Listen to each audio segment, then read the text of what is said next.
What's up YouTube, it's another episode of the How To Guy. Today we're looking at the Sony a6400 and how you can balance it on the Ronin SC. I couldn't really find much information about how to balance the Sony a6400 on YouTube using the Ronin SC. The issue is this camera is really light and this is using the kit lens. But how do you actually balance it when you're only using the kit lens? I'm going to try to show you that today. I'm also going to go into a few other issues that I encountered while trying to balance the Sony a6400. If you haven't already, hit the subscribe button. I really appreciate every single new person that's subscribing to this channel. Let's get started right now with this camera. Okay, so at this point you've got your gimbal, you've got your battery bank, and all you need to do is slot that in and lock it on that side. A lot of people, when they're doing this, they actually lock the axis. I don't even bother with that. I don't even think it really helps that much to lock the axis. I just hold it with my one hand. So let me just go over this quickly. But you've got your panning axis, that's that one that pans. You've got your tilting axis, and then you've got this axis, which is your roll axis. So what we're going to do first is we're going to attach the little mount that came with your DJI Ronin SC. So that's just above light. So I'm going to show you what most people will try to do and show you that it doesn't actually work, and then I'm going to show you how to fix that. So let's just go about how we would balance this normally. So we're going to add this in, we add that in, we generally try and get it, and remember to actually turn your camera on when you're doing your balancing so you've got the correct balance point.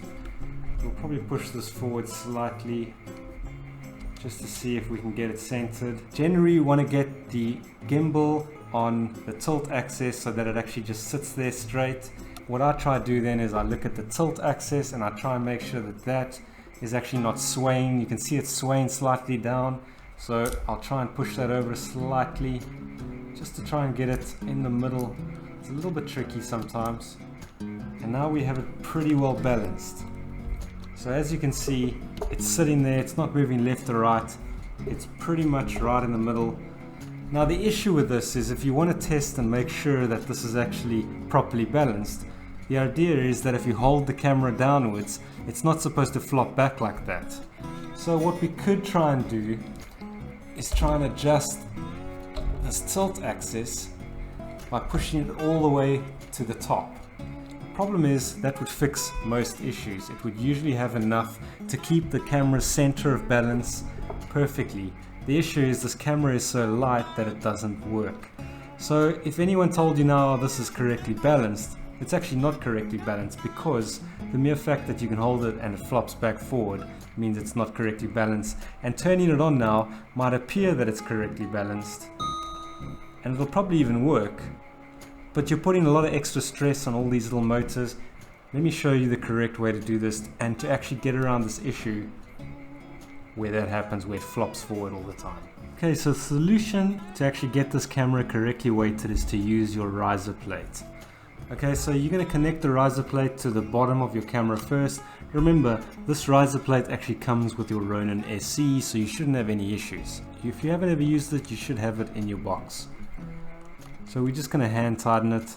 I never really tighten this with a screwdriver because I don't like messing up the threads. But I've just done that. I've attached the riser onto the bottom of the thing.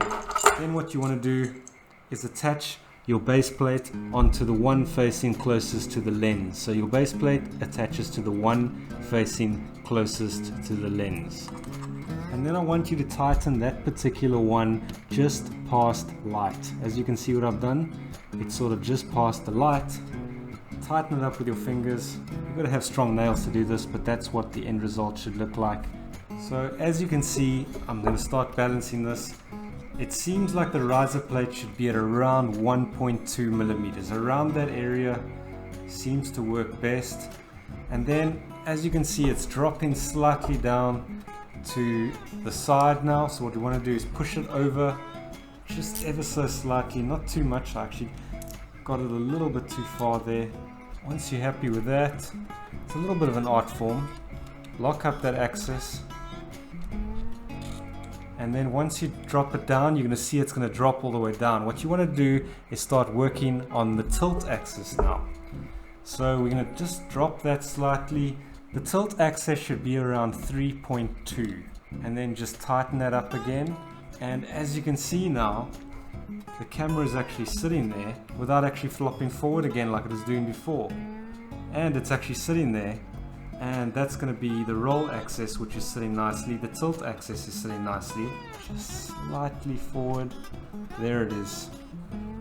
There's the point. You'll feel it with your fingers when it's just sitting there. It's a beautiful feeling when you get it right. And there it sits. No issues with that axis anymore. That's been locked up. The bottom axis has been locked up. And the last test we need to do, as you all know, is to actually check the pan axis, and if we move it, it shouldn't drop down.